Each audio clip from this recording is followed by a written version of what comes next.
So anyone have anything they'd like to share this morning, or ask any questions, or comment on anything? So yeah, I just wanted to share real quick. Had a really interesting experience today. I know the system says, don't let the pesky things slide, capture the pesky things. And, small is great. But I feel like I had an even more clear experience of that today, where in the training, something came up that my system was processing through related to someone who is like not that big a part of my life. Like they're a part of my life, but it's not like a major relationship. And as it was processing through, what really stood out was one, just how much was actually like in my system related to that relationship, and how much it was impacting me, like impacting my body, and just like how just my life actually, where, just from the lack of clarity of how I wanted to be in this relationship and navigate through it. And as it processed through, like how much freer I felt. And I didn't have a chance to fully resolve it, but already just like, I feel like I have a lot more clarity about my life, and it kind of connected me with myself in a deeper way, and, brought insight. And it was just really striking, because it's not like this is like, my family or the main people I work with or something like that. And so just to kind of see that, and just kind of the grace of just the impact of taking care of one thing, even if it doesn't feel like a major thing. And then when we got to the Dantian breathing, it's like one of my favorite things in life to do. But when I started doing it, I felt like my system like didn't want to do it. It wanted to just finish releasing. And I felt like if I tried to get myself to do the Dantian breathing, it would be forcing it. So I kind of let go and let my system do it. And it felt like actually my Dantian opened up a lot more. Just, letting it, following what my system wanted to do, than if I had like try to force myself to follow a concept and be like, oh, I have to do the Dantian breathing. So it just made me appreciate, the system of, and how we just follow, and we don't need to force it. So anyway, I just wanted to share those things. Oh, well, thank you for sharing that. The thing that you talked about, taking care of the small things. I really like that. For one thing, I think it shows we don't have a really good, our mind doesn't have a really good idea of what actually bothers us. And what's actually keeping our system preoccupied. And it's kind of an interesting thing. You said that, it's like not a big relationship, and then because of that, you weren't paying attention because in your mind it wasn't a priority. And to me, that's a really interesting thing to say, because I think that sometimes I've seen things be like that, not just in relationships, but weird things. What holiday it is, or what's going on. Let's say, for instance, if someone who is not very political, it's like one thing if like you're passionate about politics, but something's going on in politics, or like things that you typically don't pay attention to, like things that are not important, to you in general, actually like really having a huge impact in the person's energy level. And it can, and it's, and I think we don't catch it because it's completely out of our purview, because it's not what we're looking at all.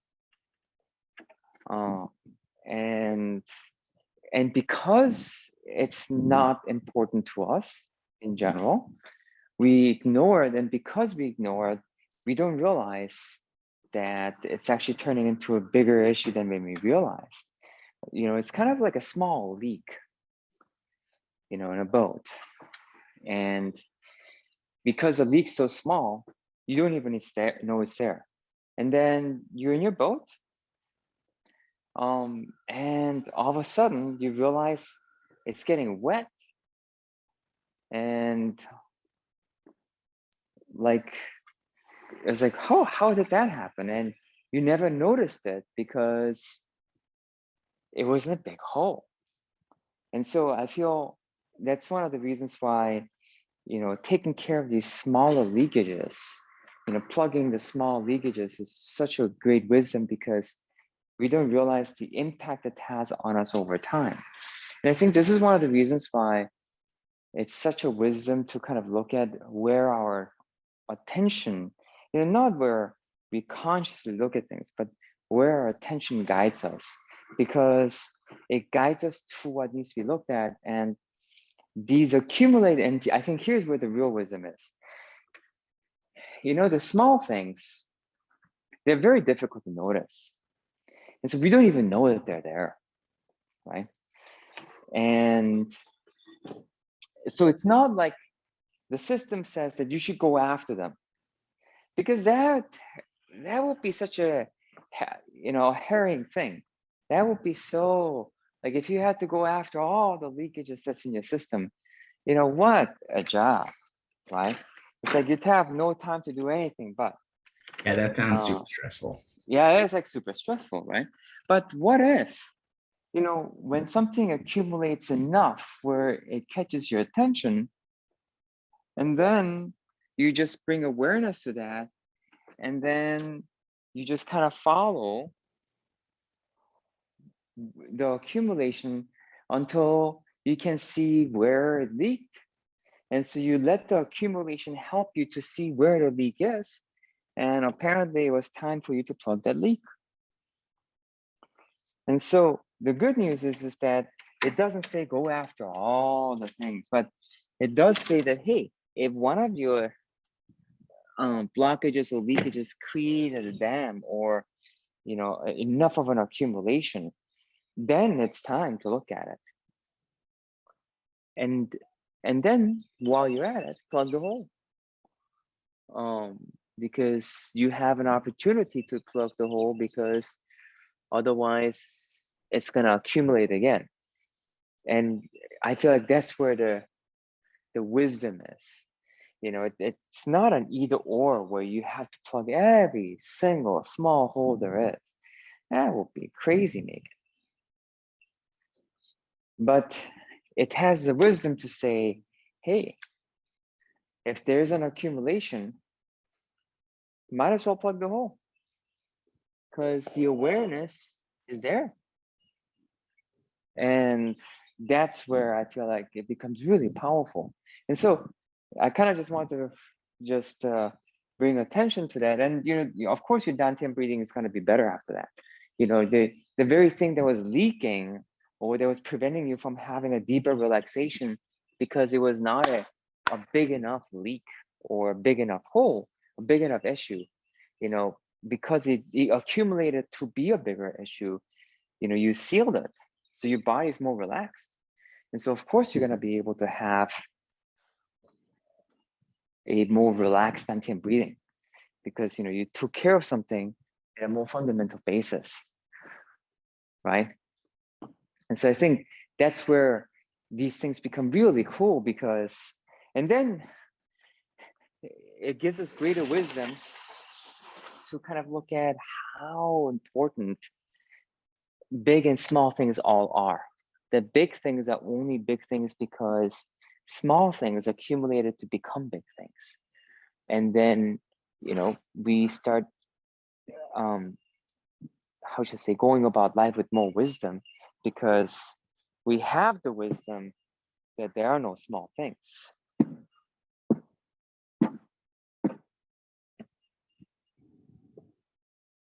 So anyways, so I just kind of wanted to just talk on that point just a little bit, because it's such a powerful, kind of experience over and over again. And also at the same time, how to approach it in a more balanced manner, without, as I would say, letting the belly button take over the belly, where you can still have some perspective, yet at the same time, approach the whole thing with some balance. So Thank you. That is awesome. First, I don't remember hearing that expression, letting the belly button take over the belly. I love that. That is awesome and really accurate. yeah, it's a fun expression. It So means that's, that when yeah, go the ahead. when the accessory or the asset becomes a bigger deal than the main, you know, like the belly, of course, is the more important thing. And the belly button is supposed to be an accessory. And whenever the accessory starts overtaking the main function, we say we use that expression. That's awesome. So I'm going to start using that. And then, yeah, what you shared was awesome, because I feel like what you said was like really accurate in my experience. If you'd ask my mind, okay, what are the things that are like impacting your energy or impacting your life? It's not something I would have thought of. My mind, it wasn't my mind's awareness, but, as you said, it kind of had accumulated enough. And, I really appreciate it. It makes me appreciate more like the genius of the unconscious, because my unconscious brought it up. So I didn't have to go seek it out, but it brought it up. mm, And when it came up, I was like, is this even like worth my time to, process through? Because it doesn't seem like a mhm. big deal. But, I now afterwards, I see why it did that. And just getting to follow it, as you said, it's like it had accumulated enough where it had become a thing. And now resolving it, or at least to the extent I have, I feel a lot better. So it makes me appreciate that we don't have to like spend our life looking out for the belly button, that when or whatever, but when it comes into our awareness, we can, have respect and appreciation for it, and give it the attention it needs. And so I really appreciate the balance of that. Yes, yes, yeah, yeah. Don't create problems. So, but then don't don't ignore when you're being called either. Yeah. So it's like such a fine balance, isn't it? Yeah. That's kind of like when we're afraid, we keep looking at the problem to try and solve it, and then we get more and more mired in it. Yet at the same time, when something like this happens, we do look at it. I think the key is that typically what we do is, instead of looking at when there's a problem, oftentimes we look at what's not happening and then how to prevent the disaster, or how to deal with what we're afraid of. And we're looking from a fear perspective, and because we're looking at it from fear perspective, we don't actually get to see what we really want. And it's kind of funny. There's this one time where I was looking at work that was stressing me out, and I was looking at it, and and so fortunately, I had learned the principles, and so I was like, oh, so I was having all this issue at work, and this is when I was still in the corporate world, and there was a launch going on, and during and when launch is going on, launch is like, it's just the most harrowing times, and it goes on for months, and you have issue upon issue, and there's no respite. And when that was going on, I was like looking at, and my mind was mired with these problems. And then I stopped myself. I was like, okay, why am I mired with these problems? And my mind was trying to solve these problems so I could get rest. So what I wanted was rest, and it was afraid that, if it didn't solve these problems, my mind couldn't let go, uh, and therefore actually rest completely. But I was like, oh, so the real issue here is I want rest. I don't want to I don't want to think about it. So I'm actually thinking about it so that I don't have to think about it, which is a crazy thing if you really think about it. but I didn't realize that that was a strategy, because like it makes sense. If you solve something, then you don't have to think about it anymore, right? Mhm. Yeah.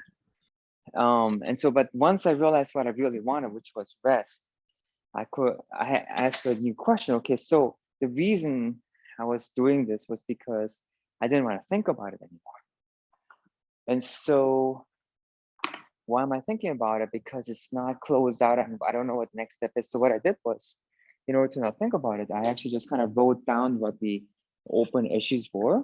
And I kind of just looked at the schedule and when I'm going to handle it, I closed it out in my mind. And then I kind of looked at until when I could take a break.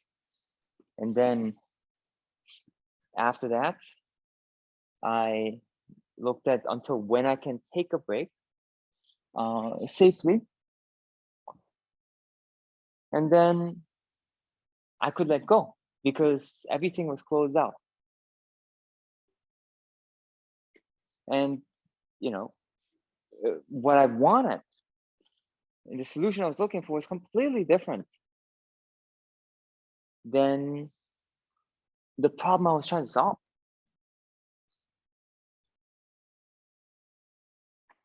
And I find that the solution that we're looking for is oftentimes so different than the solution we're trying to solve. And we can't see it because we're mired in problems or fear. We're looking at the problem from a fear perspective. So, but anyways, this conversation is just kind of just reminding me of that. And just the wisdom of not coming from a place of fear, but going to abundance and then kind of looking at what is this that we really actually want, why our mind is even coming up with it. And so that way we can actually just take care of things when they come up without creating problems. Because, if I had solved the problem in the example I gave, then I would be creating more problems because now I can't really have what I want. I solved it. And when you're doing launch, if you solve one thing, then the next thing is just waiting for you right after. And so you're creating problems because the solution that you're looking for is rest so you can recover. But now, because you solved one problem, now you have to solve another problem. And so you get more and more tired, and then you rush more and more in order so you can get rest. But you're actually going exactly in the opposite direction. Isn't it interesting? Sounds like you're missing the belly for the belly button. Yes, exactly, right? So your belly button becomes bigger than your belly.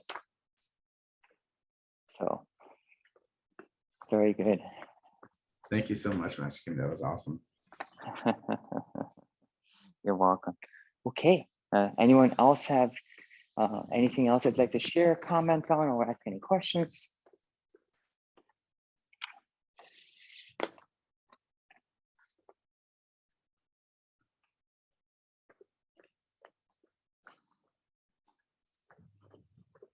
Okay, very good.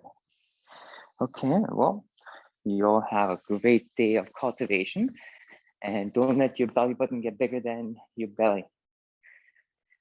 Enjoy your day. Welcome. Thank you, Master Kim. Thank you, Master Kim. Thank you, Mr. Kim. Welcome. I love that example. That was great. Thank you. I'm glad. It is a great example. Perfect. Thank you. Welcome.